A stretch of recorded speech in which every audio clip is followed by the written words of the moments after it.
어, 고사성어 중에 근묵자흑, 근주자적이라고 하는 고사성어가 있죠. 여러분 무슨 뜻입니까? 근묵자흑, 묵을 가까이 하면 검게 변한다 이런 말이죠. 근주자적, 붉은색을 가까이 하면 붉게 물든다 이런 의미입니다. 좋은 사람과 가까이 하면 좋은 사람이 되고 나쁜 사람과 가까이 하면 나쁜 사람이 된다 이런 의미로 사용이 많이 되죠. 누구를 만나고 무엇을 가까이 하느냐에 따라서 그 사람의 생각, 그 사람의 삶이 달라진다라고 하는 것이죠. 근데 이것을 조금 다른 말로 이렇게도 표현해 볼 수 있을 것 같습니다. 모든 만남은 변화를 가져온다라고 하는 것이죠.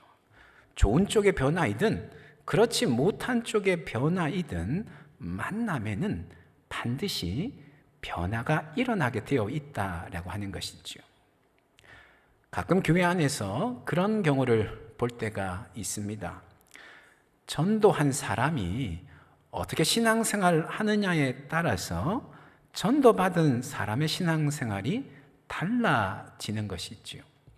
전도한 사람이 주일 예배 딱 한 번 드리는 그런 신앙이면 전도받은 사람도 대개 주일 예배 딱 한 번 드리는 것으로 신앙의 본분을 다한 것으로 여기는 그런 모습을 볼 때가 있습니다. 그게 신앙의 전부인 것처럼 그렇게 알기 때문인 것이지요. 반면에 전도한 사람이 모든 공예배를 참여하는 그런 신앙이라고 한다면 주일 오전 예배뿐만 아니라 주일 오후 예배, 수요일 밤 예배, 금요 심야 기도회, 또 새벽 기도회까지 모든 공예배를 참여하는 그런 사람이 전도한 사람은 그 사람을 따라서 전도받은 사람도 가능한 한 모든 공예배에 참여하려고 하는 그런 모습을 볼 때가 있는 것이지요. 신앙생활도 누구를 만나느냐에 따라서 상당한 영향을 받는다라고 하는 것입니다. 여러분, 복음 또한 마찬가지입니다. 복음과의 만남은 사람들 안에 변화가 일어나게 한다, 변화를 일으킨다라고 하는 것이지요. 복음의 핵심은 예수 그리스도이신데 우리가 복음을 만나면 그 복음의 핵심인 예수 그리스도를 닮아가는 변화가 우리 안에 일어나게 된다라고 하는 것이지요. 물론 사람에 따라서 정도의 차이는 있습니다. 아주 급격한 변화를 경험한 사람이 있는 반면에 아주 서서히 완만한 변화를 경험한 사람도 있습니다. 중요한 것은 복음은 반드시 우리를 변화시킨다라고 하는 것이지요. 우리가 살펴보고 있는 갈라디아서의 저자인 사도 바울은 복음을 만나고 나서 아주 급격한 변화를 경험했던 대표적인 인물이지요. 오늘 본문에도 보니까 바울이 이런 고백을 하고 있습니다. 22절 말씀에 보니까요. 그리스도 안에 있는 유대의 교회들이 나를 얼굴로는 알지 못하고 유대 지역에 있는 교회들이 바울을 한 번도 본 적이 없다는 것이죠. 근데 그들이 바울에 대해서 뭐라고 이야기하냐면 이런 이야기를 한다는 겁니다. 23절에 보니까 다만 우리를 박해하던 바울이 전에 멸하던 그 믿음을 지금 뭐 한다고 들음이라? 전한다고 들었다 이런 이야기를 합니다. 이전에 바울이 기독교를 박해했었는데 이제는 그 기독교를 자신이 박해하던 기독교를 전하고 있다 이런 이야기를 하고 있는 것이지요. 원래 바울은 기독교를 박해했던 사람이었습니다. 누가 시키지도 않았는데 바울 자신이 나서서 기독교인들을 잡아 가두기도 하고 심지어는 죽이기까지 하였습니다. 하지만 예수님 만나고 나서 바울은 180도 바뀌어졌죠. 자신이 박해하던 기독교를 오히려 전하는 사람으로 바뀌어졌습니다. 그것도 기독교를 위해서 자신의 전 삶을 바치는 전적인 헌신자로 바뀌어졌다라고 하는 것이죠. 이처럼 복음 안에는 우리의 삶 가운데 놀라운 변화를 일으키는 힘과 능력이 있는 줄로 믿습니다. 그런데 여러분, 생각보다 많은 그리스도인들이 변화에 대해서 회의적인 것을 볼 때가 있습니다. 변화에 대해서 회의적인 생각들이 자리 잡고 있는 그런 그리스도인들을 많이 보게 된다라고 하는 것이죠. 신앙생활을 꽤 오래 했지만 자기 자신 안에 여전히 큰 변화를 느끼지를 못하는 것이죠. 성격도 그대로이고 관심사도 그대로이고 생활 습성, 생활 방식도 그대로인 것입니다. 좀 더 영적이고 좀 더 거룩한 것들, 그것들에게 관심이 있어야 되는데 그러지를 못하는 것이죠. 어떻게 하면 돈을 더 많이 벌 수 있는지, 어떻게 하면 육체적인 즐거움을 누릴 수 있는지, 어떻게 하면 이 땅에서 좀 더 재밌게 살아갈 수 있는지, 예수님 믿고 남에도 불구하고 여전히 이런 것들을 쫓고 있는 자신을 발견하게 되는 것이죠. 뿐만 아니라 여전히 잘 참지 못하고 여전히 짜증을 많이 내고 넉넉함은 여전히 부족한 그런 자신을 발견하는 것이죠. 그러다 보니까 자신은 변화와는 아주 요원한 사람, 그렇게 변화에 대해서 회의적인 그런 생각을 가진다라고 하는 것입니다. 하지만 여러분, 우리가 기억해야 되는 것이 있는데요. 그것은 뭐냐 하면 변화의 주체는 내가 아니라 하나님이시다라고 하는 것입니다. 우리가 변화되는 것을 우리 자신이 원하는 것보다 하나님께서 훨씬 더 원하신다라고 하는 것이지요. 내가 변화되고자 애를 써서 변화되어지는 것이 아니고 하나님께서 내 안에서 주도적으로 나를 변화시켜 가시기 때문에 내가 변화되어지는 것이다 라고 하는 것이죠. 물론 우리 안에 변화에 대한 갈망이 있어야 됩니다. 변화되고자 끊임없이 노력해야 됩니다. 하지만 그럼에도 우리의 변화를 하나님이 더 원하시고 하나님이 더 주도적으로 우리를 변화시켜 나가신다라고 하는 것이죠. 사도 바울은 이 사실을 잘 알고 있었습니다. 그래서 그런 고백을 하고 있는데요.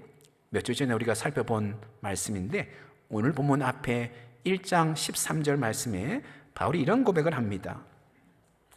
내가 이전에 유대교에 있을 때에 행한 일을 너희가 들었거니와 하나님의 교회를 심히 박해하여 멸하고, 이런 말을 합니다.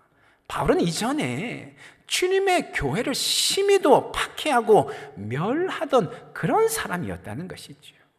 그런데 이제 복음을 만나고 나서 변화되어졌는데, 조금 전에 우리가 살펴보았던 오늘 본문의 말씀처럼 자신이 박해하던 기독교를 전하는 사람으로 변화되어졌다라고 하는 것이죠. 그런데 그 뒤에 15절에 보니까 바울이 계속해서 이런 고백을 합니다. 그러나 내 어머니의 태로부터 나를 택정하시고 그의 은혜로 나를 부르신 이가, 이런 고백을 합니다. 하나님께서 바울 자신을 어머니의 태에서부터 선택하시고 예정하시고는 때가 되어서 바울을 불러주셨다는 것이죠. 그리고는 그 다음 16절 말씀에 이런 고백을 합니다. 그의 아들 예수 그리스도를 이방에 전하기 위하여 그를, 예수 그리스도를 내 속에, 바울 속에 나타내시기를 기뻐하셨을 때에, 바울로 하여금 예수 그리스도를 이방에 전파하도록 하기 위하여서 바울로 하여금 예수님을 만나게 하셨다, 이런 고백인 것이죠. 여기에 보면 주체가 누구인고 하면 하나님으로 지금 바울이 언급하고 있다는 것이죠. 나를 택정하시고 하나님께서 바울 자신을 선택하셨다는 것이죠. 나를 부르신 이가, 하나님이 때가 되어서 바울을 불러주셨다는 것입니다. 그리고는 그의 아들을 내 속에 나타내기를 하나님께서 기뻐하셨을 때에, 이런 고백을 합니다. 바로 하나님께서 바울을 변화시키셨다라고 하는 것이죠. 이제는 박해자였는데 이제는 예수님을 전하는 전도자로 하나님께서 주도적으로 바울을 바꾸셨다라고 하는 것이죠. 여러분, 그런 것처럼 우리의 변화의 주체는 하나님이십니다. 그러게 우리는 소망을 잃지 않아야 됩니다. 나도 변화될 수 있다라고 하는 이 소망을 우리가 분명히 가지고 있어야 됩니다.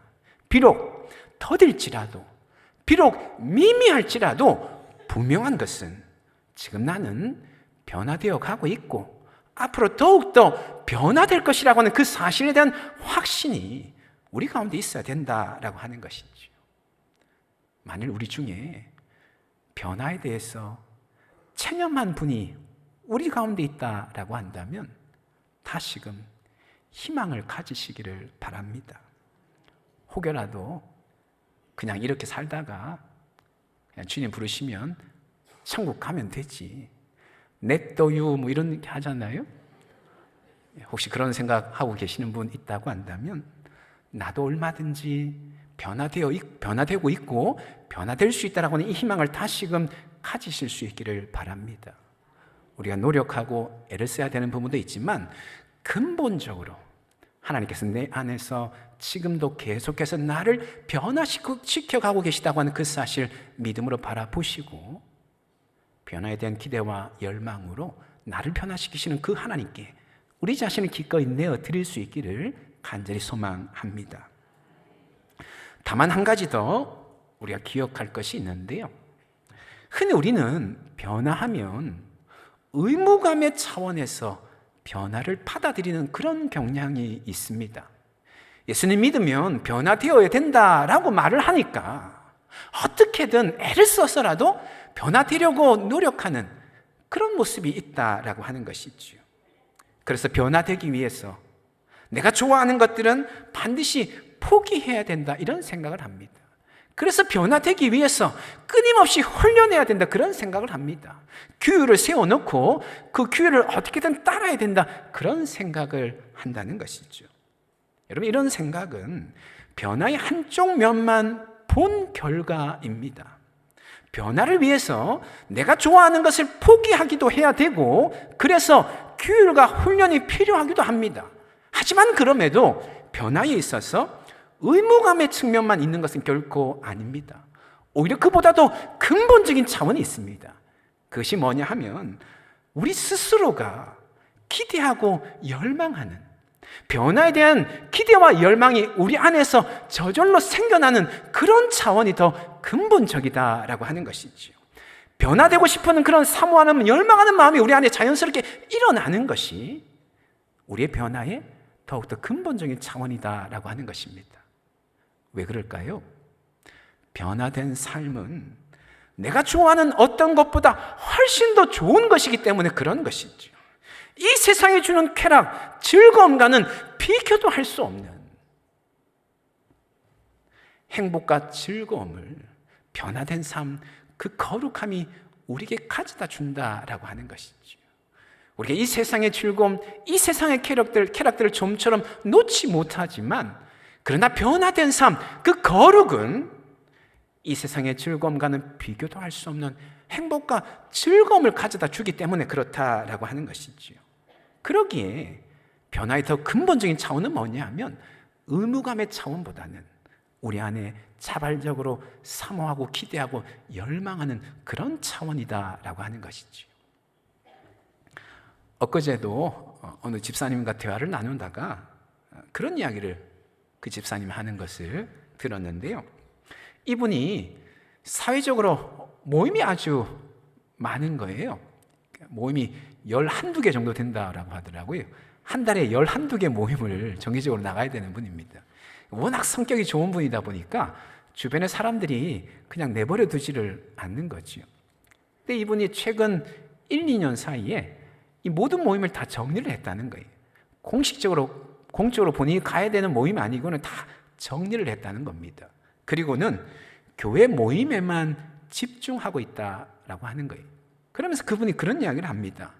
이분이 부부구역의 구역장인데 한 달에 1-2번씩 구역 식구들, 아이들까지 전체 다 모여서 예배 드리고 또 저녁 식사, 주일날 저녁 식사까지 하고 돌아가는데 그럴 때마다 느낀다는 거예요. 아, 천국이 바로 이런 것이구나, 이런 것들을 느낄 때가 많다라고 하는 것이죠.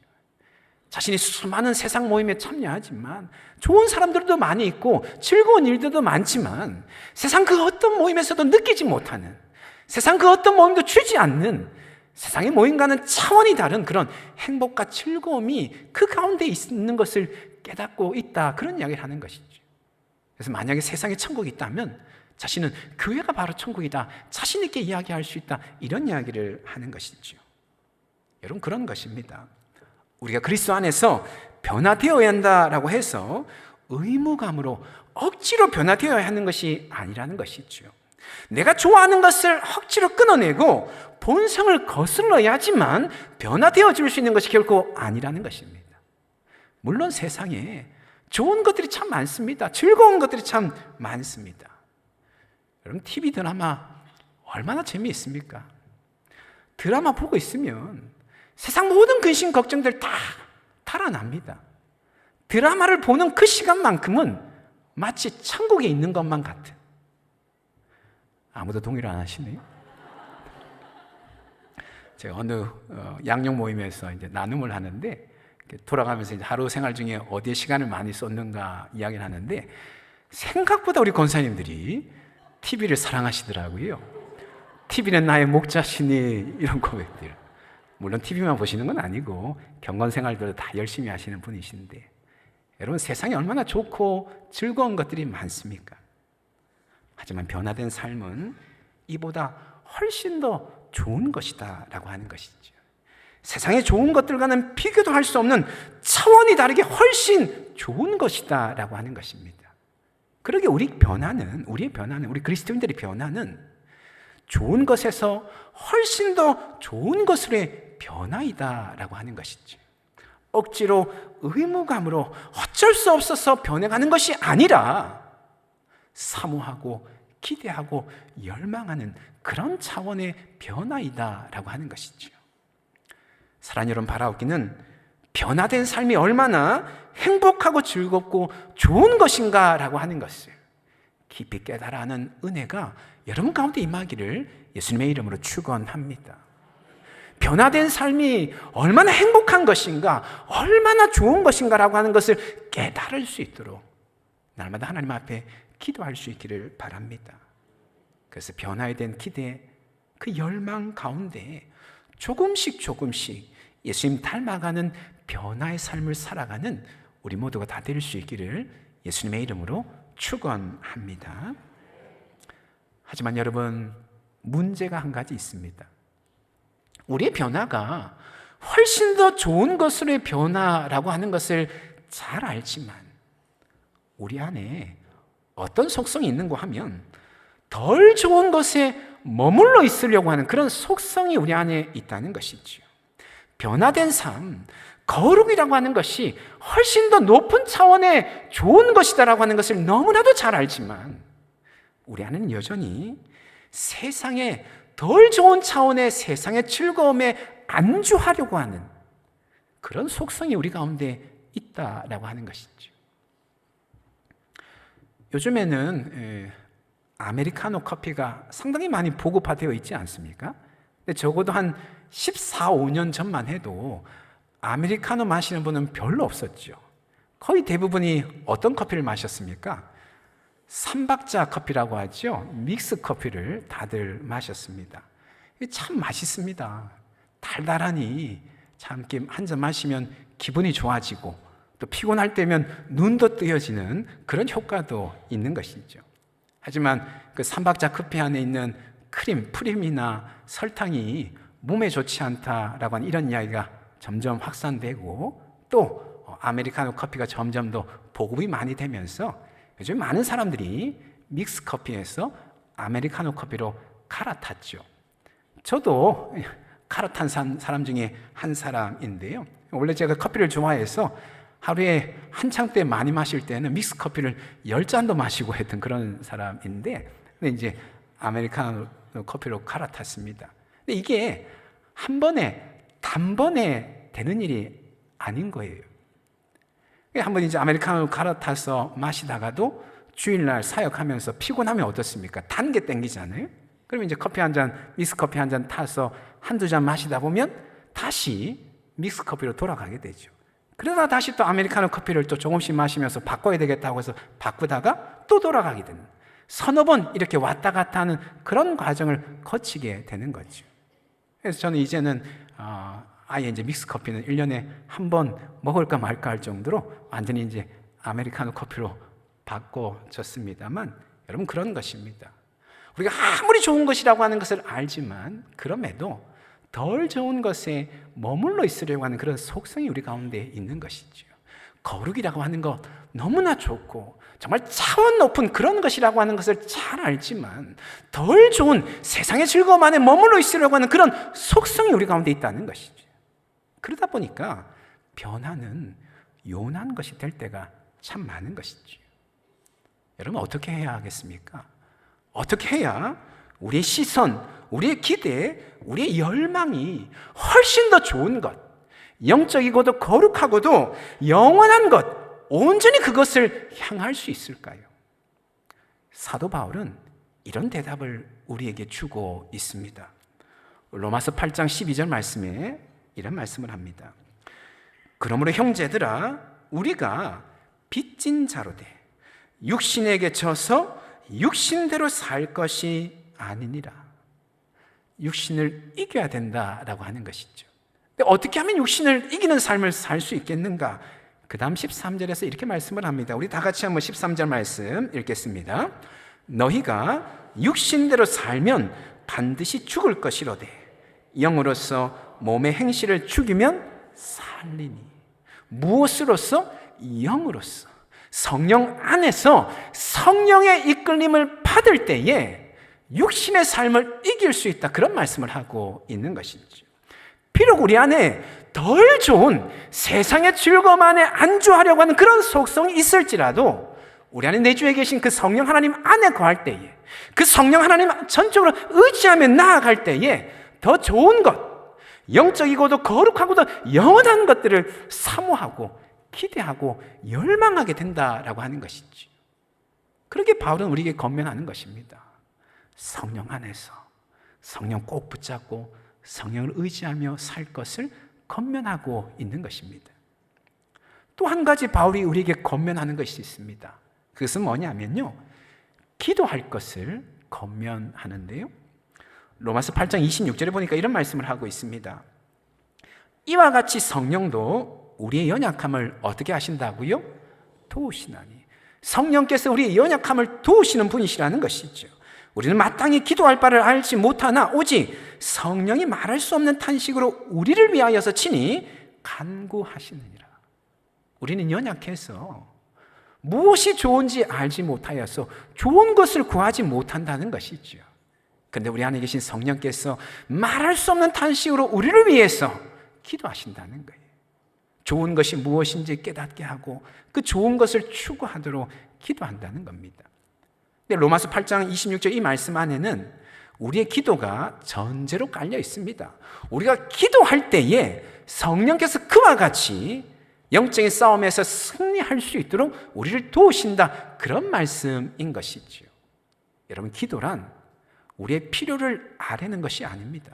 물론 기도하면서 우리의 필요를 하나님 앞에 아뢰죠. 하지만 그런 측면만 있는 것이 아니라 더 근본적인 차원은, 기도라고 하는 것은 하나님의 영에 사로잡히는 것입니다. 기도할 때에 성령께서 우리의 영을 사로잡으시는 것이죠. 기도할 때에 성령께서 우리의 지성, 감성, 의지, 전인격을 사로잡는다라고 하는 것이죠. 그래서 기도할 때에 하나님이 원하시는 뜻과 방식대로 살고자 하는 그런 마음을 가지게 하시고 또 실제로 그런 삶을 살 수 있도록 힘을 공급해 주신다라고 하는 것이죠. 그래서 바울이 또한 기도할 것을 권면하고 있는 것이죠. 성령 안에 머물러서 성령 하나님 의지할 것을 권면하고 또 한편으로는 기도할 것을 권면하고, 에베소서 6장에서는 아예 성령 안에서 기도하라고 권면하고 있는 것이죠. 여러분, 오늘은 성령 강림 주일입니다. 성령은 예수님께서 성취하신 구원을 우리에게 적용하고 완성해 가시는 그런 일을 하시는 분이십니다. 2000여 년 전에 예수님이 이 땅에 오셔서 십자가에 달려 죽으시고 부활하심으로 구원을 객관적으로 전 우주적으로 성취하셨습니다. 그 객관적인 구원이 이제 우리의 구원이 되도록, 주관적인 구원이 되도록 하시는 일을 하시는 분이 누구이신가 하니까 바로 성령이시라는 것이죠. 그래서 예수님 승천하시고 예수님 이어서 성령님을 우리에게 보내주신 것이죠. 그런데 그 성령의 역사, 성령의 이끄심을 어떻게 경험할 수 있는가? 기도할 때에 성령께서 말할 수 없는 탄식으로 우리의 연약함을 도우셔서 영적인 싸움에서 승리하는 삶을 살게 하신다라고 하는 것이죠. 기도할 때 우리로 하여금 하나님의 선하시고 기뻐하시고 온전한 뜻이 무엇인지 깨닫게 하시고 그 뜻대로 살고자 하는 마음과 힘을 공급해 주신다, 그런 말씀을 하고 있는 것이죠. 사랑하긴 바라옵기는 날마다 기도함으로 성령에 온전히 사로잡히는 삶을 살아가는 저와 여러분 다 될 수 있기를 예수님의 이름으로 축원합니다. 성령의 이끌림을 받아서 하나님의 선하시고 기뻐하시고 온전하신 뜻대로 날마다 살아가시는 참된 변화의 삶을 살아가는 우리 모두가 다 될 수 있기를 예수님의 이름으로 축원합니다. 아멘. 기도하겠습니다. 이 시간에 함께 기도하실 때의 말씀 붙잡고 함께 기도하기를 원하는데요, 여러분, 복음에는 우리를 변화시키는 능력이 있습니다. 좀처럼 바뀌지 않으려고 하는 속성이 우리 안에 강하게 자리 잡고 있다라고 할지라도 복음은 반드시 우리를 변화시키는 그런 힘을 지니고 있습니다. 마침내 그리스도의 장성한 분량까지 우리를 이끌어 가시는 능력이 바로 복음 안에 있다라고 하는 것이지요. 우리 시간 함께 기도하실 때에 그 복음을 받아들임으로 성령께서 우리 안에 내주에 계시는데, 성령이 변화시키는 그 사역 앞에 우리가 전적으로 순종하며 우리 자신을 내어드릴 수 있는 믿음을 허락하여 주시옵소서. 기도할 때에 성령께서 말할 수 없는 탄식으로 우리를 위해 기도하시면서 연약한 우리를 도우셔서 하나님의 기뻐하시고 선하시고 온전한 뜻, 그 뜻대로 살도록 이끌어 가신다 말씀을 하는데, 날마다 기도함으로 성령의 인도하심을 받는 우리가 되어줄 수 있도록 하나님 인도하여 주시옵소서. 우리 지금 말씀 붙잡고 함께 기도하며 나가기를 원합니다. 기도하시겠습니다. 거룩하신 하나님 아버지, 복음에는 우리를 변화시키는 힘이 있다라고 말씀을 하는데, 마침내 그리스도의 장성한 분량까지 우리를 인도해 가시는 능력이 복음 안에 있다고 말씀을 하는데, 복음을 받아들인 우리 안에 성령께서 내주하셔서 날마다 그리스도를 닮아가도록 우리를 변화시켜 가시는 줄로 주님 믿습니다. 주님, 우리에게 믿음 허락하여 주시어서 우리를 변화시키시는 그 성령 하나님의 그 강권적인 역사 앞에 우리 자신을 기꺼이 내어드릴 수 있는 믿음을 주님 허락하여 주시옵소서. 기도할 때에 성령께서 말할 수 없는 탄식으로 우리를 도우시며 말할 수 없는 탄식으로 우리를 기도하시면서 마침내 우리를 변화시켜 가시는 줄로 주님 믿사오니, 날마다 기도하는 중에 성령의 친밀하게 주님 음성을 듣게 하시고 그 음성에 이끌림 받아 나아갈 수 있도록 하나님 인도하여 주시옵소서. 우리 심령마다 주님 역사하시고 인도하여 주시고 하나님 붙들어 주시옵소서. 하나님 아버지,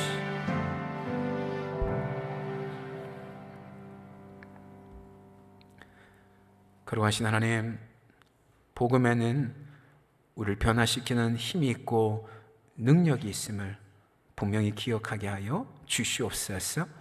이미 복음을 받아들인 우리 안에 성령께서 내주하셔서 날마다 그리스도의 장성한 분량에 충만한 것까지 한 걸음 한 걸음 이끌어 가시는 줄로 믿습니다. 우리의 믿음 허락하여 주시되 그 성령의 이끄심, 성령의 인도하심 앞에 기꺼이 우리 자신을 내어드릴 수 있는 그런 믿음을 우리에게 허락하여 주시옵소서. 기도할 때에 성령께서 말할 수 없는 탄식으로 우리를 위해 기도하시면서 연약한 우리들을 도우셔서 영적인 싸움에서 승리하며 예수님 조금씩 닮아가게 하시는 줄로 믿습니다. 날마다 기도하게 하여 주시옵시고 기도하는 중에 성령의 음성에 민감하게 하여 주시오며 날마다 성령과 친밀하게 동행하는 삶을 살아가는 우리 모두가 되게 하여 주시옵소서. 이번 한 주간에도 우리의 모습, 우리의 행동, 우리의 말을 통하여서 그리스도의 향기가 드러나게 하여 주시옵시고, 그런 삶을 통하여 오직 하나님만 홀로 영광받아 주시옵소서. 그렇게 행하신 하나님께 모든 것 맡겨드리며 예수님의 이름으로 기도합니다. 아멘.